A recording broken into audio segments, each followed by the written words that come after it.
Focus TV national breaking নিউজে আপনাদেরকে স্বাগতম। আসুন জেনে নিই আজকের প্রধান সংবাদ শিরোনামগুলো।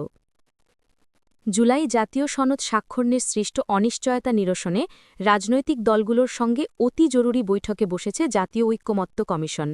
অন্তর্বর্তী সরকারের প্রধান উপদেষ্টা অধ্যাপক মোহাম্মদ ইউনুসের নেতৃত্বে বুধবার সন্ধ্যা ৬টার পর রাজধানীর ফরেন সার্ভিস একাডেমিতে এই বৈঠক শুরু হয়। চট্টগ্রাম, চাঁপাইনবাবগঞ্জ, মাদারীপুর ও ফেনী জেলায় নতুন জেলা প্রশাসক নিয়োগ দিয়েছে সরকার।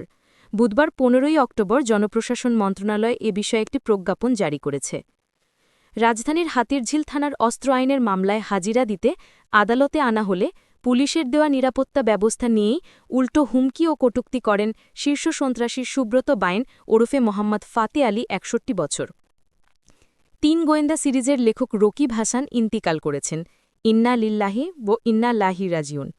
বুধবার ১৫ই অক্টোবর দুপুরে রাজধানীর গণস্বাস্থ্য নগর হাসপাতালে শেষ নিঃশ্বাস ত্যাগ করেন তিনি। ঐক্যমত্য কমিশনের সঙ্গে রাজনৈতিক দলগুলোর বৈঠকে উপস্থিত থাকবেন প্রধান উপদেষ্টা। ২৪ ঘণ্টার ব্যবধানে দুদকে প্রেষণে বদলি করা ২ পুলিশ সুপারের বদলি আদেশ বাতিল করেছে জনপ্রশাসন মন্ত্রণালয়।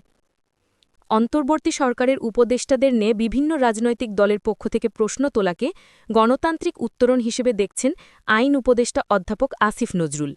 তবে একই ধরনের কথাবার্তা শোনার মানসিকতা রাজনৈতিক দলেরও থাকতে হবে বলে মনে করেন তিনি। জুলাই জাতীয় সনদের স্বাক্ষর নিয়ে অনিশ্চয়তা দেখা দিয়েছে। সনদের বাস্তবায়ন পদ্ধতি নিয়ে রাজনৈতিক দলগুলোর মধ্যে মতবিরোধ এই অনিশ্চয়তার মূল কারণ বলে জানা গেছে। জনবহুল এলাকায় কেমিক্যাল গোডাউন না থাকার বিষয়ে স্ট্রং পলিসি থাকতে হবে বলে জানিয়েছেন অন্তর্বর্তী সরকারের মহিলা ও শিশু বিষয়ক এবং সমাজ কল্যাণ উপদেষ্টা শারমিন এস মুর্শিদ। বাংলাদেশে নরওয়ের রাষ্ট্রদূত হিসেবে একদিনের জন্য দায়িত্ব পালন করেছেন এইচএসসি পরীক্ষার্থী সাদিয়া। ইটালির রোমে ২ দিনের গুরুত্বপূর্ণ সফর শেষে দেশে ফিরেছেন অন্তর্বর্তী সরকারের প্রধান উপদেষ্টা ড মোহাম্মদ ইউনুস। মালদ্বীপে নিযুক্ত অস্ট্রেলিয়ার হাই কমিশনার ডেভিড জেসাপের সঙ্গে সৌজন্য সাক্ষাৎ করেছেন দেশটিতে নবনিযুক্ত বাংলাদেশের হাই কমিশনার মোহাম্মদ নাজমুল ইসলাম। বাংলাদেশ সেনাবাহিনীর ইনফ্যান্ট্রি রেজিমেন্ট, আর্টিলারি রেজিমেন্ট এবং আর্মি এয়ার ডিফেন্স কোরের রিক্রুট ব্যাচ ২০২৫-এর সেনাবাহিনী প্রধান কুচকাওয়াজ অনুষ্ঠিত হয়েছে। এগুলোই ছিল আজকের প্রধান সংবাদ। পরবর্তী সংবাদের জন্য ফোকাস টিভি এর সাথেই থাকুন। ধন্যবাদ।